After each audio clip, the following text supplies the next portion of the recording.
Everyone. Okay, great. We're going to hear from a little bit of a different perspective in this first session this afternoon. It's from Joe Valences, who is the director of the Office of Strategic Communications for National Counterterrorism Center. And he's going to, as you can imagine, provide some interesting insight from the government perspective. And it's going to be okay.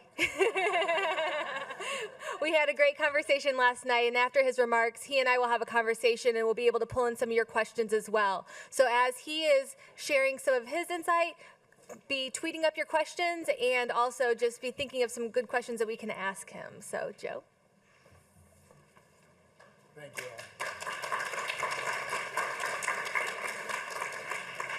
I have this sneaky suspicion that questions won't be a problem. Well, good afternoon, ladies and gentlemen, and it is really, truly an honor to be here for the 10th anniversary of this tremendous workshop. I'd like to especially thank Director Wasboten, Professor Leach, Dean LeBlanc, all of you for your amazing support staff who helped put an event like this together. And quite frankly, any day away from Washington, D.C. is a good day in my book. I know how difficult it can be to put one of these sorts of events together, so please, let's hear it again for those folks. Really, thank you. So I hope you enjoyed the sessions thus far. I'm the government guy now, so I know you all are, feel free to walk up and leave. That's what people usually do when the government gets on stage. But I do want to let you know that I did learn some lessons from this morning, not the least of which is apparently I need to post a cat video at nctc.gov. As I walked around a little bit this morning, walking over here, I started to reflect on my college experience, which as I thought about it, was dramatically different from your college experience. I am a graduate of the U.S. Coast Guard Academy. We didn't have alarm clocks. We had Reveille, and professor, if the students are having trouble making that first class, a loud bugle definitely works. I didn't walk to class. I marched. My eyes were always in the boat, which apparently means I'm supposed to look directly in front of me, even when I was eating. And I don't think you know true frustration until you've tried to eat peas and you can't look at them. So visiting Kent State, talking to students, it's a real treat for me, and I definitely appreciate the opportunity. I am a U.S. government employee. I am not the United States government, however. So in many respects, my thoughts in this conversation are my own, but I am going to cover a couple of things. I wanted to start by talking a little bit about where I work, the National Counterterrorism Center, because a lot of people don't know about it. It's a small organization within the Office of the Director of National Intelligence. Given the theme of this conference, big data, I'd also wanted to talk a little bit about how NCTC accesses and uses data. And then I thought I'd close with a discussion of transparency and provide my own personal views on the benefits and challenges associated with transparency in the counterterrorism area. So what is NCTC? We were created in the aftermath of the terrorist attacks on 9/11. And the overarching mission of the center is to lead the U.S. government's efforts in combating international terrorism. In its 2004 report, the 9/11 Commission observed that the United States confronts a number of less visible challenges that surpass the boundaries of traditional nation states and calls for quick, imaginative, and agile responses. So in the 13 years since 9/11, your government has worked tirelessly to address some of these less visible challenges by strengthening our nation's layered defenses, not just here, but also overseas. Those reforms included the most significant reorganization of the intelligence community in over 50 years, and the creation of NCTC was born out of that reorganization. But while we as a nation have strengthened our security efforts, we have increasingly seen an agile enemy adapt, looking for new and imaginative ways to attack the United States, its allies, and its interests, both here and abroad. In fact, the threat we face today is dramatically different than that which we faced 13 years ago. We no longer have this monolithic al-Qaeda threat emanating from Afghanistan and Pakistan. It has evolved. It's become more geographically diffuse, and it involves a greater diversity of actors. Overseas, the United States faces an enduring threat to our interests, as evidenced by precautionary measures taken at some of our overseas installations and the closure of some embassies. The threat emanates from a broad geographic area, from the Indian subcontinent, across South Asia and the Middle East, to North Africa. These are where terrorist networks continue to exploit a lack of governance and lack security. And here in the United States, last year's attacks against the Boston Marathon highlighted the danger posed by lone actors and insular groups, not directly tied to terrorist organizations, and as well as the difficulty we have in identifying these plots before they take place. Of course, the recent gains by the Islamic State of Iraq and the Levant, or ISIL, and the horrific savagery have put that group front and center in the public dialogue. The flow of more than 15,000 foreign fighters, including over 2,000 from Western countries, is especially worrisome, and left unchecked, ISIL can and will threaten the homeland more directly. So we have this evolving threat landscape that your government is addressing. And so while we do that, it becomes even more imperative for us to adapt, for our institutions to adapt, to counter this threat, and why reforming the intelligence community was so necessary. NCTC is a key element of a more capable counterterrorism community. And let me explain that phrase, counterterrorism community, for a moment. I'm referencing key elements of the intelligence agencies who have a significant role in preventing acts of terrorism. So these include the FBI and the CIA, the NSA. People don't talk a lot about it, but NGA, National Geospatial Intelligence Agency, they're the ones who do satellite imagery. The Defense Intelligence Agency that supports our military, warfighters, and others. Those collectively are what I refer to when I say the counterterrorism community. There are many responsibilities of the center that are outlined in law, but I sort of bin them into four broad categories. First, all source analysis. We serve as the primary federal agency for analyzing and integrating all intelligence from across the federal government pertaining to terrorism and counterterrorism. There's a small exception for stuff that's strictly domestic, think Oklahoma City bombing, and that stays with the FBI. We do information sharing and situational awareness. The vast majority of our production is coordinated across the community, so you're not getting CIA's voice or FBI's voice or NSA's voice. You're getting a sense of the community on a particular matter. And it's shared broadly with policy, intelligence, law enforcement 365. Oh, thank you. Situational awareness, terrorism threat reporting, and incident information tracking.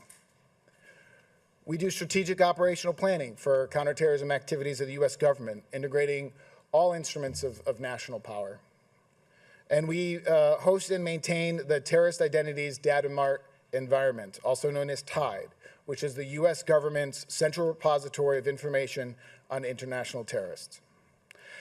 So to accomplish these missions, NCTC is fairly unique among government agencies. Our greatest strengths come from a diverse workforce and really unprecedented access to terrorism data. About half of our workforce is actually detailed to us from other agencies. They come for 2 or 3 years. They come from FBI and DHS and CIA and NGA and even state and local law enforcement officers. We have police officers and first responders who sit in our operations centers, sit in our vaults, work with our analysts. These detailees come with unique insights and experiences gained from careers in their home agencies. And this diversity of experience is absolutely critical and is one of our greatest strengths at the center.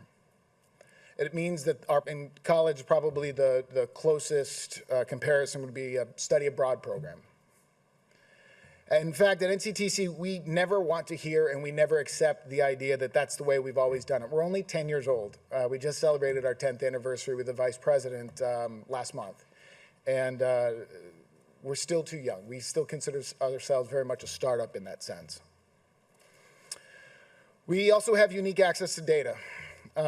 We have access to threat information from CIA, FBI, NSA, again, the alphabet soup. If it's lawfully collected and can support our counterterrorism mission, our analysts will use it. And NCTC's unique authorities, as outlined in law, allow it to cross foreign and domestic divide, which was a barrier to information sharing leading up to 9/11.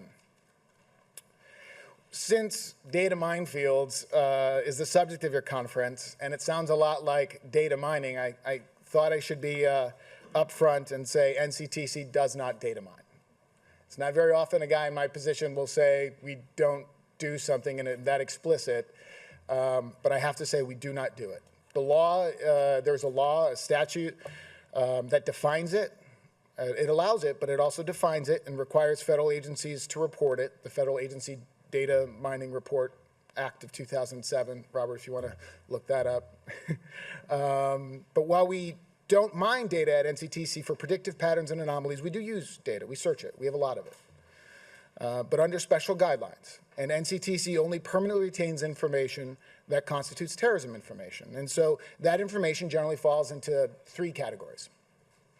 International travel-related data. This is information that you submit to the federal government when you are usually going across an international boundary. You are at an international airport, traveling overseas, returning to the United States. You're on a cruise ship returning to the United States. You cross the northern or southern land borders. We also have immigration benefits related data submitted by other federal agencies. So you've given it to other federal agencies, in that case probably DHS, as you apply for or modify your legal status. Think a lawful permanent resident who's trying to become a US citizen. And then we also have financial related data. That's information submitted to the federal government because it meets certain statutory thresholds, specifically suspicious financial transactions. If you move a lot of money and it looks pretty suspicious, the banks, there's some requirements that the banks have to report, and we're interested in seeing if there's anything there. It's also important to recognize that all this information is provided by other agencies. NCTC is not a traditional collection agency. We are not like CIA. We do not have human spies. We are not NSA. We do not do signals intelligence. But we will take the information that is already lawfully collected by other agencies. And having access to this unique repository of data also means that we now have a responsibility to protect it. And that's something we take pretty seriously. And we employ layers of safeguards at the user, at the activity, and at the system level. For users, even those with minimal access to raw intelligence reporting have to take hours of specialized training annually. And access is strictly limited based on need to know. Searches must be designated to identify information believed to be terrorism information. So if analysts are entering a search query into our database, those queries are reviewed. There are spot checks, there are compliance reviews, and there are audits performed regularly. And of course, the information is retained in one of the most secure government IT systems in the world. All of this is to say that information is key to protecting our nation from terrorist attacks, and the better information you have, the more likely you are to identify and disrupt an attack earlier in the attack cycle. In more concrete terms, would you rather rely solely on an airport screener overseas to identify suspicious items concealed in someone's carry-on bag, or would you prefer the terrorists never have the opportunity to place that bag on the conveyor belt in the first place? So this brings me to my last point, in transparency. And none of this should come as a mystery to the American people. In fact, most of what I've said, we've put online and has been online for some time at nctc.gov/transparency, I think. NCTC representatives spend a lot of time behind closed doors. We brief policymakers at the executive and legislative branch of government about the evolving threat. But in its most recent report, the 9/11 Commission challenged government agencies to be more open with the public and to communicate clearly in specific terms what threats we're facing and how they're evolving. At NCTC, we're trying to do just that. That's why I'm here. That's why, in keeping with that sentiment, earlier this month, the director gave a pretty thorough overview of the threat to the United States from the Islamic State of the Iraq and the Levant. And our deputy testified in open session before a Senate committee on the subject just last week. In fact, just yesterday, before boarding an airplane to come here, I was with the director of NCTC as he testified before a House committee alongside the Secretary of Homeland Security and the director of the FBI.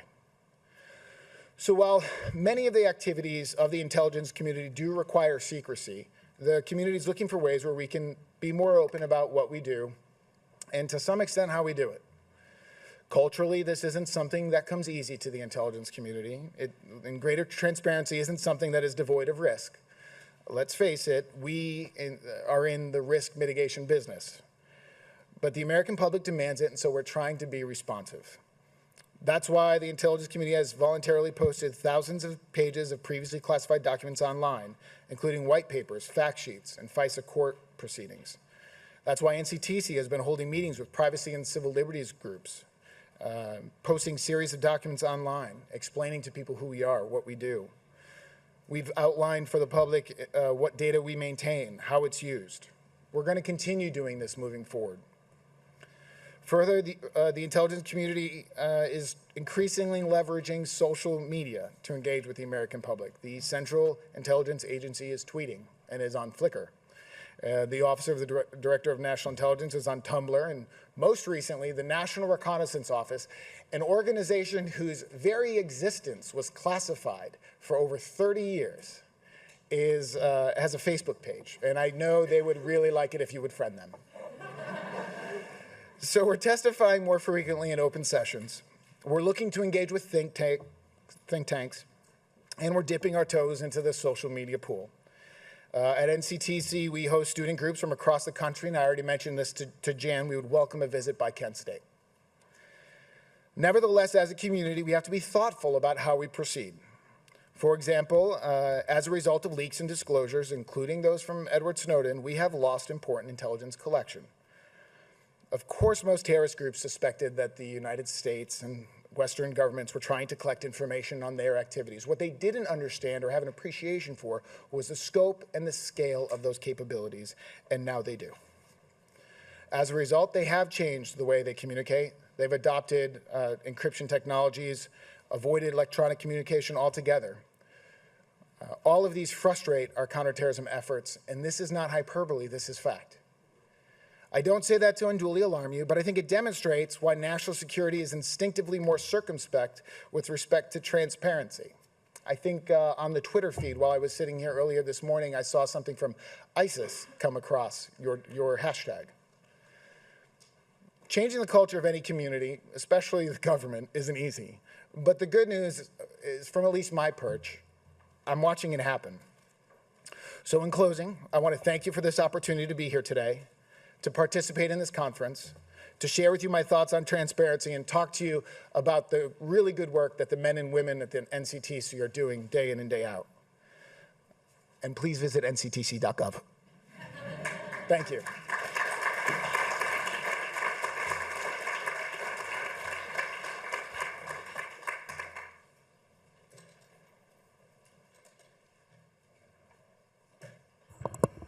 So now I have some questions to ask you, Joe. We had a great conversation about this last night, so I'm hoping we can, build on some of that and your remarks today. First of all, just curious, if you become Facebook friends with the National Counterterrorism Center, what does that mean, and what information would what happens? Good question, but the good news is we're not on the good news is we're not on Facebook yet, but we're going to get there eventually. Okay. So what role is social media playing?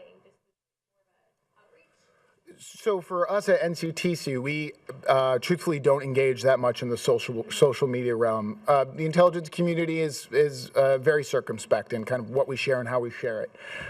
To put something, to put a post or something on Twitter, for example, or on Facebook, to make it worth our while, I need to make sure that it would be timely. So I would have to go, I need to put in those processes that will allow for immediate posting and not have to go through multiple layers of review. All of that requires building trust and a solid governance structure in government, which NCTC hasn't done yet. Other agencies are starting to do it. bit more about your particular role and how you work with media organizations and journalists specifically? Sure.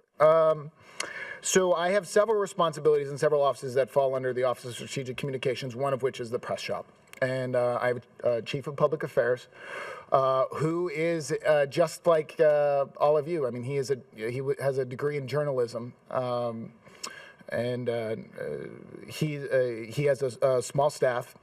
And what we do is, we manage the public events of the senior staff. So when the director, as I said, went to Brookings Institution, for example, and spoke, we manage those engagements. But more often than not, we're taking phone calls from the press. A reporter will get some tidbit of maybe classified, not classified, something interesting may be happening in the news, and they're wondering, they're looking for a steer as to whether or not it's something they should be paying any attention to, or whether or not this is just a fluke. A perfect example, I'm sure, when if the LAX terminal closed, I know we got phone calls about that, asking what exactly the deal is there, and we engage back and forth with folks. I have an operations center, so to some extent, if I can debunk it quickly and say this is nothing, the White House is secured because a package goes over the side, and we find out that it's nothing. It's no one's best interests for reporters to continue on that particular line. So if we can sort of push that to the side, we can. In others, they'll have potentially some classified information or some sensitive piece of information that they've gotten from a source. And the federal government's very large, and there are a lot of people with security clearances. And we'll have to talk that out. So journalists sometimes will come to you with information. Sometimes it's correct, and sometimes it's not correct. Right. So how do you how do you handle that when a journalist comes to you and says, "I got this information. It's confidential information. Can you confirm or deny this?" So if it is truly classified material, the short answer is I can't confirm it. It's protected under the law, and just because a journalist has it, I can't say, yeah, it's true. I'm still bound by the law and the law that protects that information, even if he or she has it. Going back to what was said earlier a couple of times, journalism is a lot about trust. And if it's a cold call from a particular reporter that I've never worked with before, I will take down the information, and I'm going to go do some digging. I'm going to find out whether or not it's true. And then I have to gather some folks together and decide exactly how we want to respond to that. And first, I'm going to find out, whether or not this reporter has a reputation for being someone who is, is honest. Honesty for us is the most important piece. You want honesty from me, and I want honesty from you. And they're responsible. Do they follow the facts, or does that individual typically have a bend in a particular way? I want to know those sorts of things because then there's going to have to be a conversation. With respect to classified material, those conversations can be very difficult and will sometimes get elevated to the editor. What really gets difficult is if they have a piece of classified information that if disclosed will, and no kidding, cost someone their life or result in us to completely lose everything we have on a particular threat stream. I'd want to get in hypotheticals, and this is so if I was talking to a reporter off camera, I would say, okay, so this is on background, but I can't do that here. But I would say that we would, those conversations are difficult because the reporter wants to report. They've found something, they've got some nugget, and they know no one else has it. Generally speaking, reporters do understand that there can be national security implications, and I'm convinced in the back of their head somewhere along somewhere along the way, they heard Kelly's presentation from earlier, which said, do no harm, and they recognize that there can be in the national security arena, lives at risk. It seems like a lot of your job is to balance that risk with a demand for open information and providing openness to the government. How do you balance that? With ethics, we kind of bring it back to pressure points, and that seems like a very direct pressure point that you face on a daily basis.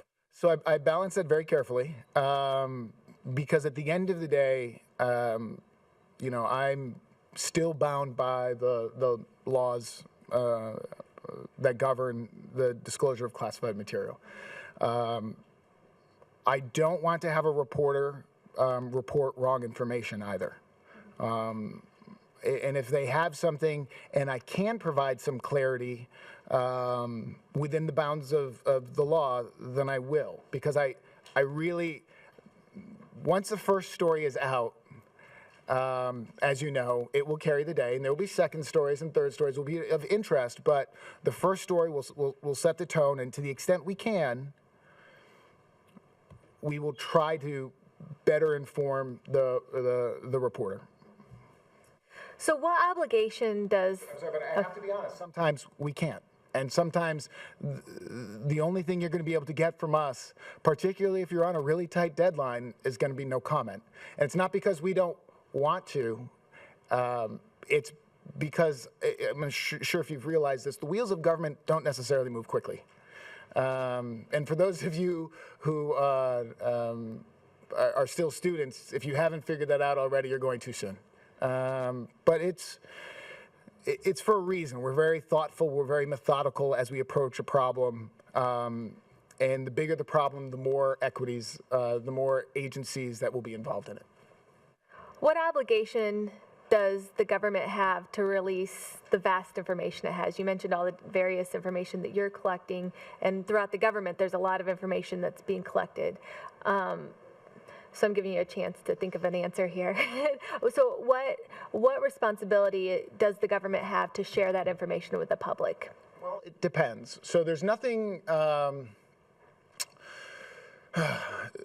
we have requirements. For example, a great example is the Privacy Act, right? So the Privacy Act basically says, and I'm not a privacy lawyer, so if there is a privacy lawyer in the room, I apologize if I butcher this a little bit. But the Privacy Act basically says that if we have information about, if the U.S. government holds information about you, a person, we have to release it upon request. And there are a few exceptions. I think there's 6 statutory exceptions.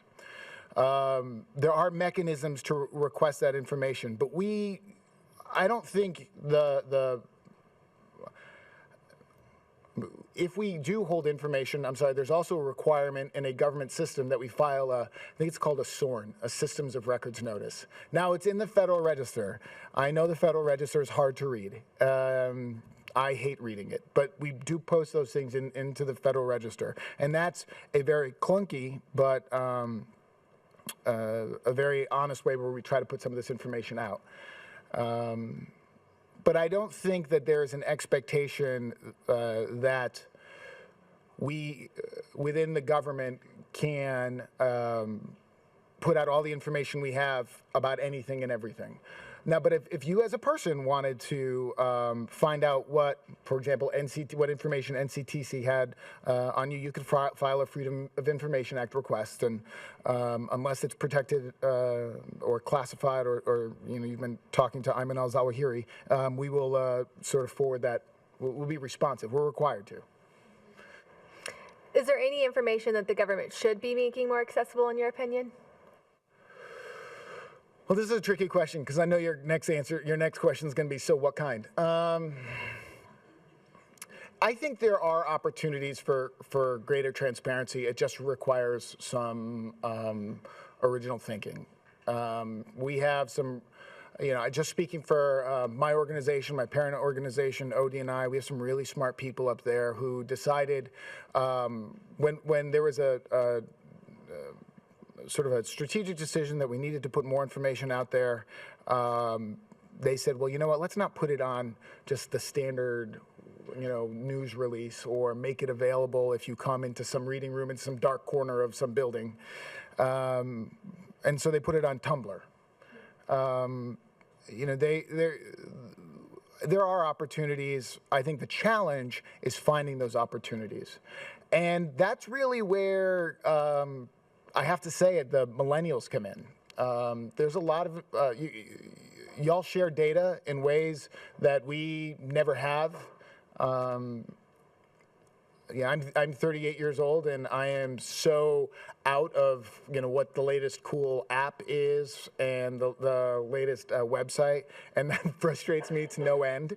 But in many respects, it's the younger folks, the millennials, who will drive change, and I think that's healthy. That happens in every organization. We have a lot of students here in the audience, and you mentioned a little bit about your career path. But for those students who might be considering a variety of journalism professions, what role is there for somebody who has a hunger for journalism? What career path is there within public service? So there are opportunities within public service for individuals, journalists, et cetera. Public affairs is certainly one, but not only public affairs. The thing about journalism is it requires, in my humble opinion, good communicators. And there is definitely a thirst for people who have communication skills, who can whittle down pages and pages of information into one page, half a page. When the boss is running out the door to head to the White House, the last thing he wants isn't a 30-page report to read in the car. He wants 1 or 2 pages of, here are the key issues.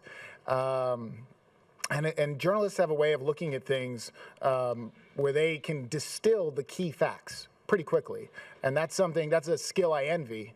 My wandering into the intelligence community and government was sort of a happenstance. I started my career in the Coast Guard. My degree was in marine and environmental science with an emphasis on chemistry and biology. Yet here I sit. So there's a lot of opportunities, I think. The struggle is finding them. And so this is where, I personally, just speaking for myself, I get a little frustrated because we have a terrible, we are terribly, we don't advertise well at all. And I have to say it. The people that work in my organization do fantastic work. They do great work. They work long hours. I think they're required to work 8.5 hours under OPM guidelines because we're government. They work 12. They work 14. When something's happening around the world, there are pizza boxes everywhere because people are spending late nights and early mornings. Pizza serves both purposes. And I have to, it's inspiring. So, yeah, I mean, there are lots of ways to get into this community. And if y'all are interested in public service, I strongly recommend it. We do have a question while you were giving your remarks. There were a couple of Twitter questions that I wanted to pull in, and this one's from Noah Castrol, the best dressed freshman in the room today. And he asks, how are you or your fellow service colleagues able to verify videos and information from groups such as ISIS? Oh, it's a good question. It's actually not an easy answer. So and I have to be mindful here because ISIS tweeted on your site, but every piece of information carries with it clues, and whether that be the clothing, the landscape, the very file itself. it is certainly a series of forensics. What's really tough is that while the media may block the graphic nature of those films, some of our people they don't have that luxury. They have to analyze it, and that's hard for them because they're human just like everyone else, and so they work. They will have to watch it over and over and over again and work through various tools. It's probably all I can say about those particular videos. What can journalists learn from what you do? I think I would want journalists to understand that, first of all, understand the complexities associated with what they're asking, particularly when they come to us with classified information or something that's sensitive or something that deals with the U.S. person. Lots of people were frustrated lots of reporters were frustrated when we wouldn't confirm an identity or confirm a lead that they were following about somebody who they thought might be part of, ISIL or ISIS or what have you.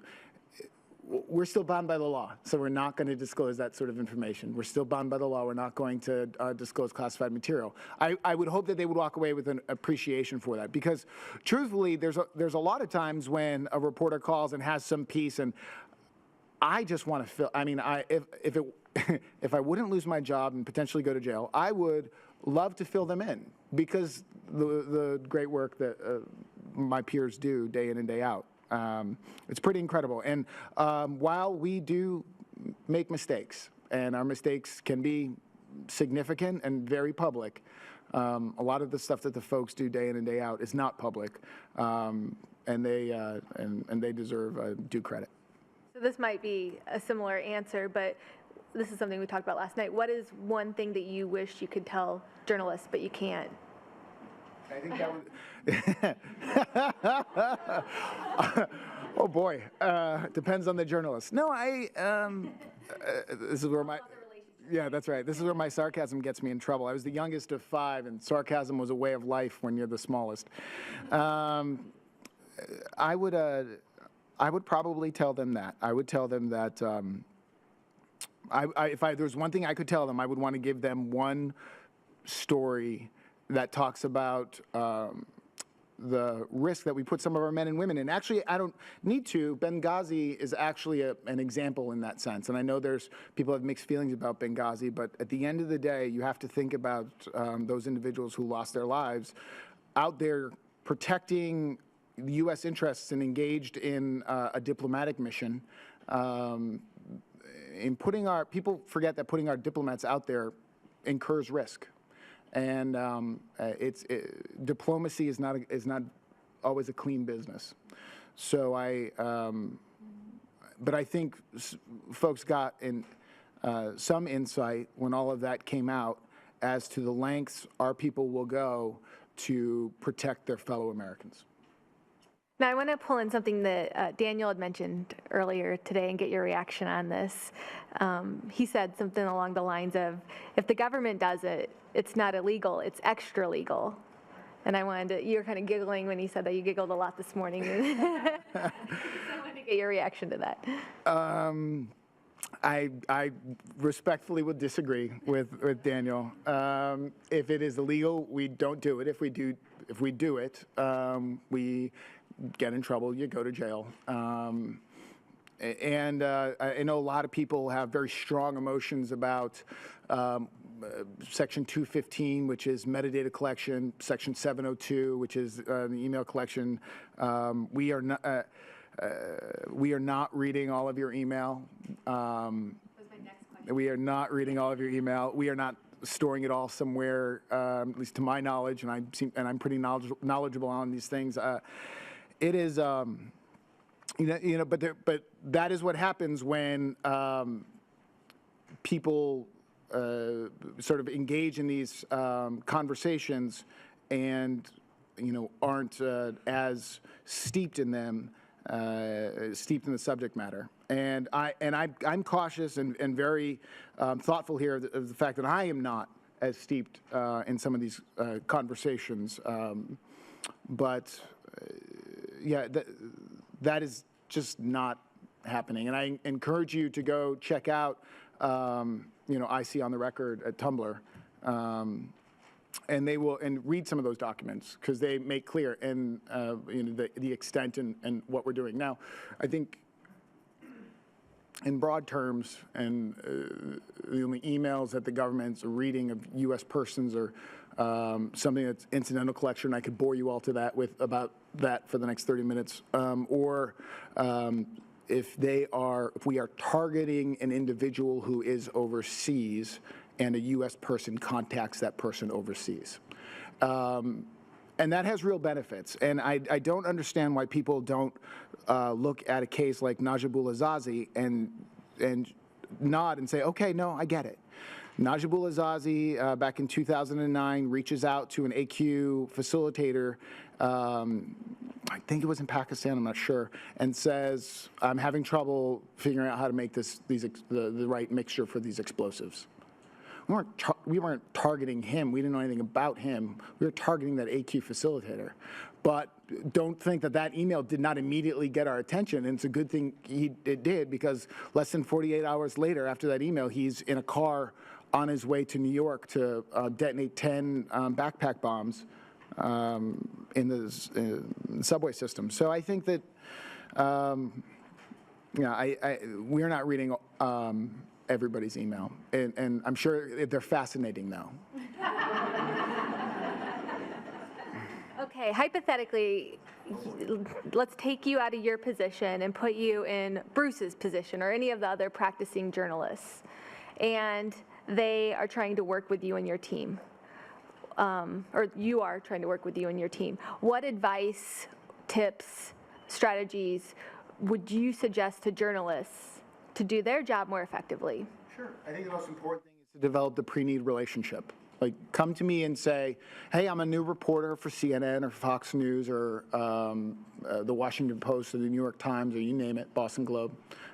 And I'm now covering your beat, and I'd like to learn a little bit more about the center, what you do, and start to build that relationship. I think that's important because the next time when something's happening and I'm away from my desk and I come back and there's a stack of 15 call sheets of people who want to talk to somebody from NCTC, I'm going to go to the people I know first. So I would say the most important thing you can do is sort of build those pre-need relationships. I don't consider it working as source. I consider it really just good manners. And maybe getting a technical understanding, too? Absolutely. Take something like the watch list. Incredibly complicated to understand how we manage the terrorist identities data mart environment and how that works with respect to the terrorist screening center and the watch list and how that works with the no-fly selectee list. And I'm well-versed on it, and sometimes the flow charts that our guys put together still confuse me. They look really nice, but they're still confusing. And so these are complicated issues. And so, and what I want, again, going back to my earlier statement, I want the truth out there, and if it's possible, having somebody come and learn about who we are and what we do before they have already come to some preconceived notion always works best. I want to get a couple of your questions in, if you don't mind. But I do have one or two more questions I could ask you. I know you'd mentioned that you all have a code of ethics that you function by. And I know you don't want to bore us with all the details, but what are some of the key elements of your code of ethics that you could share? Number one is be honest. We cannot lie to you. We cannot lie to the media. It is against the law, so we cannot do that. We have to be honest. We want to be timely. Now, our standards on timely may be somewhat different, but we want to be timely. I heard several times here minimize harm, and I think that summarizes much of the rest. But how we gauge harm may be quite different than how a journalist gauges harm. but in the example I gave earlier, I think I spoke to that. And most importantly, well, not most importantly, but one of the key aspects is we have to represent the men and women of NCTC with distinction. They don't have a voice. They're not allowed to engage with the media in anything but social pleasantries because even a casual conversation could result in an inappropriate disclosure of classified information. So we have to be careful there. Do you have any questions for Joe? Okay, I see a few hands. Oh, here we go. Go ahead and stand up and say your name. Sure. Hi, I'm Jacob Derwin. I'm a student. I'm curious where that line between what kind of deserves to be in the public eye and what needs to be held underground is. Like, what I understand you brought up like lives. Obviously, you don't want to put people at risk. But what is there like a certain topic that just can't be breached? And how badly did the Snowden leaks really affect what you do? Let me answer the second part first because I can say very badly. We will work to recover. We will look for new collection opportunities. And I know there was a recent report that did some analysis of social media. And while I appreciate they analyzed some social media trends, you have to appreciate that our collection's a little more robust for what you paid for us. I would hope it would be. And we stand by that assessment. To your first part, the most damaging stuff that gets out there is anything that deals with sources and methods. If you say how we are tracking somebody, how we are surveilling a particular subject, how we came across the information which you now possess, that is the most damaging. Because then now you limit our ability to reuse those techniques in future operations. Another big red line for us is, would you say your name, Jacob? Okay, so Jacob, if you tell Ellen a secret, and we pick up that secret, and if the secret's is neither about you nor Jacob, but about maybe Jan, and we get that information, if you as a reporter report on what we know about Jan, that's a problem for us. But if you report that what we know about Jan is because of a conversation between you and Ellen, that's a big problem for us. So there's layers. It's complicated. And sometimes even the fact that if you report it that we know about Jan, it's going to be a big problem because that may be the only mechanism of those communications. So, and that's why it's really hard to explain that to folks. It really is. So while we're waiting for our second question, how should journalists be holding the government accountable? Say somebody did find that information, a journalist did find out that information. What should they do with it? Well, I think any responsible reporter is actually going to try to seek additional information. And when they seek additional information, they should probably call the parties involved. And if they call the parties involved to get that information, then we may have a conversation. In some cases, it's also sort of there are trade-offs involved. There's only so many times that an editor or a reporter is going to hold a story or hold a particular detail of a story. So you have to make sure that you really, really mean it. But I feel like I want the reporter to do their homework before they necessarily just report or repeat something that's clearly inflammatory or wrong. Okay, I see a question in the back in the middle. You have your mic. Hi, my name's Dan Henderson, and I was wondering, with the kind of current administration's stance on journalism and whistleblowers, there have been a few columns and statements saying there's kind of a war on journalism. that may be a little inflammatory or whatnot, but I was wondering your take, not only as a member of the government, but then also as a private citizen, how the laws cracking down on whistleblowers negatively affects the way that journalists do our job in respect to democracy. If I understand your stance on Snowden, but even smaller instances of whistleblowing, anti-whistleblowing laws kind of scaring them away, are journalists still able to do their job regarding our watchdog role? That's a really good question, and thank you for it, Dan. First of all, I don't think that there's a war against journalists. I don't believe that's the case. Yesterday was Constitution Day, and at NCTC and at ODNI, folks restated their oaths to support, protect, and defend the Constitution. And the First Amendment's an important part of that. I think that, I don't think there's a war on journalism. There's a war on leakers, I think. I think leakers are a problem. Because what you're saying, if you're leaking classified information, is, nah, I know better. Like, I know better than everybody else. There's a certain level of arrogance in my mind of those people. I know better than my boss's boss, and that boss's boss. I know better than the court. I know better than the inspector general. I know better than, and I'm just going to say it. Maybe, just maybe, all those people aren't wrong. Just blow your mind right there. But maybe they're not all wrong.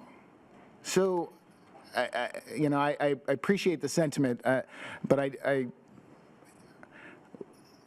and I will grant you that overclassification happens. I will grant you that. There are processes in place. I know the process that I need to go through if I see something that's overclassified. There's a formal process. There's also a peer-to-peer process. Why the heck is that marked that way? Like, why is that classified secret when you got it off the internet? Like, you have those, and people have these, no duh moments. But yeah, so I will grant you that overclassification happens. There are processes to fix that. There are processes in place for whistleblowing. We are reminded frequently of our obligation to whistleblow. Yeah. One last question from the audience, from Robert. Follow-up question. Wait, Robert, I really hate that I have to follow. Oh, you've done a fabulous job. So there are cases, though, of leakers who went through that process and got their head bashed in, frustrated, tried to do the right thing, tried to do the process, and then there are cases where leakers try to go through the process and expressed frustration and went to what we call the fourth estate, which is journalism, which is meant to hold the government accountable. I can understand the frustration from your point of view, but if they've gone through that and the process, in their opinion, isn't about disagreeing with their bosses, but it didn't work, what is the difference there? Are they still betraying your trust if they tried the process? And then they decided it's not about disagreeing with their bosses, but they decided, I agree with the American people and must give this information out, perhaps? What is your take on that, with the process not necessarily working? Sure, I have several takes on that. Not the first of which is that, so they'll cite, or you cite the fourth estate in the press, and hold up the Constitution. But the Constitution also says that it's the responsibility of the Congress to pass laws, the courts to rule whether or not those laws are just, and then the executive branch to enforce those laws without prejudice. So what about that part? What about that part that says, well, these are classified by the law,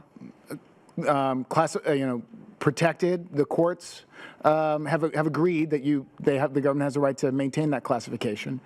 What about that part? Yeah, I'm very interested in your. What about the part, I believe, in the First Amendment that says Congress shall not pass law to block this type of relationship or something? As a lawyer, you will have the words better than I. What about that part? And my main question previously was, there are people who have gone through the process and it failed them from their point of view, and say they decided to take that step. I absolutely understand again, Robert, absolutely understand the sentiment, but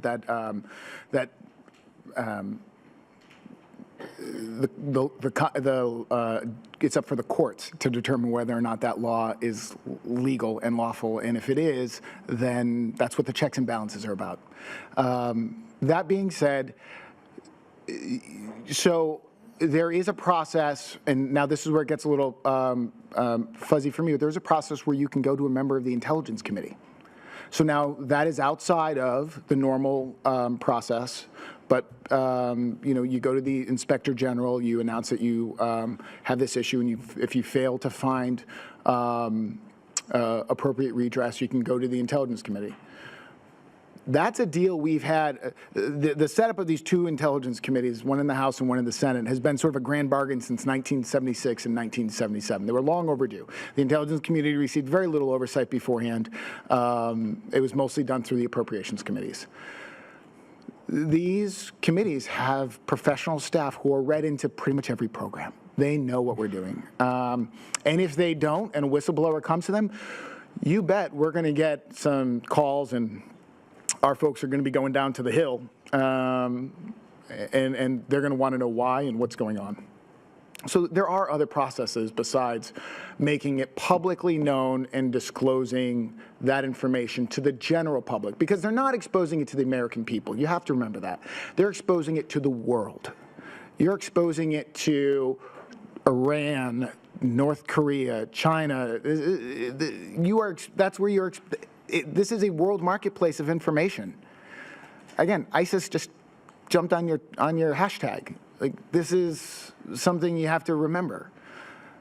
But I absolutely understand the frustration. I don't know what to tell you. There are processes in place. If people decide to start taking the law in their own hands, I'm not sure that's a society I necessarily want to live in. Well, we are just about out of time, but I have one final thought I'd like to get from you. Is there a time when you said, man, that journalist did an amazing job. I'm glad they told that story? Oh, that's a good question. One of the many examples. Is this some sort of plug for some story that you wrote previously that you're looking for? Or that was a really important story. I'm glad they told a story that was particularly important. So I feel like I'm having this moment here because I read a lot of news, and it's hard. Yeah, there have been times I have called reporters previously and said that was a really good story, that was fair, even when it has nothing to do with us. It would be hard for me to think of a specific story. Maybe you can tweet it out from NCTC later. We're not on Twitter yet, but I'm sure that's coming. Okay. Well, thank you so much for your candor, your thoughtfulness, and your insight, Joe. You'll be around here for a little bit. People have more questions for you? Absolutely. Okay. And now we'll be moving on to the next panel. Right. So stay in your seats because we're going to start the next panel immediately.